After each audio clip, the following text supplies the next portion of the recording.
OTT content के शौकीन भला क्रिमिनल जस्टिस सीरीज को कैसे भूल सकते हैं, जिसके पिछले 3 पार्ट ने अपना इतना बड़ा दर्शक वर्ग खड़ा कर लिया है कि बीते 15-20 दिनों से लोग इसके चौथे सीजन का बेसब्री से इंतजार कर रहे थे। वाकई में ये एक ऐसी सीरीज है जिसका अपना अलग फैन बेस है और यही बात पंकज त्रिपाठी पर भी लागू होती है।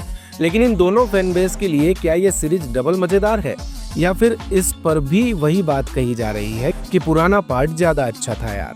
भाई ये चलती मैच में तीसरी टीम कहां से घुस गई? तो चलिए आज आपको यही सब कुछ बताते हैं ओटीटी के धुरंधर में।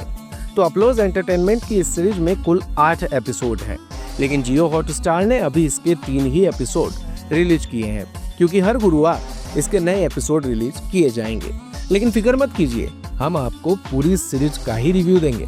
तो इस बार सीरीज में कहानी दिखाई गई है एक डॉक्टर राज नागपाल यानी मोहम्मद जिशान अयूब की, जो अपनी डॉक्टर पत्नी अंजू नागपाल यानी सुरवीन चावला से अलग हो चुके हैं। तलाक नहीं हुआ है, लेकिन दोनों एक ही अपार्टमेंट में आमने सामने रहते हैं। दोनों की एक बेटी है जो स्पेशल चाइल्ड है। डॉक्टर अपनी बेटी का ख्याल रखने के लिए एक नर्स रोशनी सलूजा यानी आशा नेगी को रखते हैं। रोशनी डॉक्टर की बेटी का ख्याल रखते रखते उनके करीब आ जाती है और दोनों का अफेयर हो जाता है। लेकिन इस बीच हो जाता है रोशनी का मर्डर।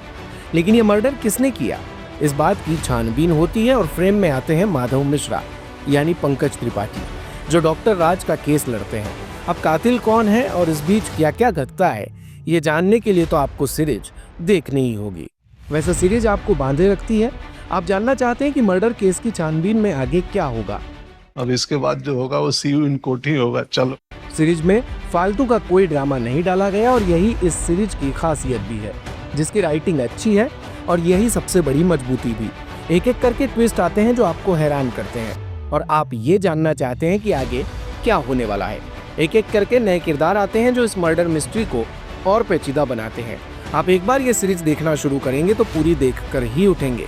हाँ, वो बात और है कि सीरीज के 3 ही एपिसोड आए हैं और दर्शक इन्हें देखने के बाद आने वाले एपिसोड्स का बेसब्री से इंतजार करेंगे। एक्टिंग के मामले में पंकज त्रिपाठी फिर कमाल कर गए हैं, जो इस सीरीज की जान है। उन्हें देखकर मजा आता है। जी फिर एक बार अवसर मिल रहा है। बस पिछले बार वाली उम्मीद मत रखिएगा। उम्मीद का दामन तो हम अदालत में ही छोड़ के आ जाते हैं। ये किरदार वही निभा सकते हैं। कोई चीख चिल्लाहट नहीं, कोई ड्रामा नहीं, सिंपल तरीके से वो ये किरदार निभाते हैं और वही उनके सिंपल वन लाइनर आपको हंसाते हैं। चलो ऑटो का पीछा करो। अरे आज रत्ना जी हमारा ना फेशियल करके रहेंगे डैशबोर्ड से। जिशान अयूब का काम अच्छा है, वो इस किरदार में फिट लगते हैं। हालांकि उनके पास करने को ज्यादा कुछ नहीं था। मर्डर का इल्जाम लगने के बाद वो एक ही तरीके के एक्सप्रेशन देते हैं और यही इस किरदार की जरूरत भी थी। सुरवीन चावला का काम अच्छा है, उनका किरदार शेड्स बदलता है और वो काम ये बखूबी करती है। आशा नेगी का काम शानदार है, उनकी स्क्रीन प्रेजेंस काफी अच्छी है। भले उनके किरदार का मर्डर हो जाता है, लेकिन बीच बीच में उनके फ्लैशबैक सीन डाले जाते हैं जिनमें वो कमाल का काम करती है। खुशी भारद्वाज ने ईरा के किरदार को कमाल तरीके से प्ले किया है। वहीं खुशबू अत्रे का काम भी अच्छा है। नीता वशिष्ठ ने हमेशा की तरह अच्छा काम किया है। श्वेता बासु प्रसाद ने वकील के किरदार में बढ़िया काम किया है। पंकज त्रिपाठी और नीता वशिष्ठ जैसे एक्टर्स के सामने वो कोर्ट में जबरदस्त तरीके से बहस करती हैं। कल्याणी मूले ने सब इंस्पेक्टर गौरी कर्माकर का किरदार अच्छे से निभाया है। अब बात राइटिंग और डायरेक्शन की करें तो हरमन वडाला, संदीप जैन और समीर मिश्रा ने ये कहानी लिखी है और रोहन सिप्पी ने इसका डायरेक्शन किया है। राइटिंग काफ़ी अच्छी है और ये शो बताता है कि सिंपल राइटिंग भी कमाल कर सकती है। हर बार चीज़ों को ओवर ड्रामेटिक करना ज़रूरी नहीं होता। डायरेक्शन बढ़िया है और कोई भी सीन एक्स्ट्रा नहीं लगता, यानी सीरीज आपको बांधे रखती है।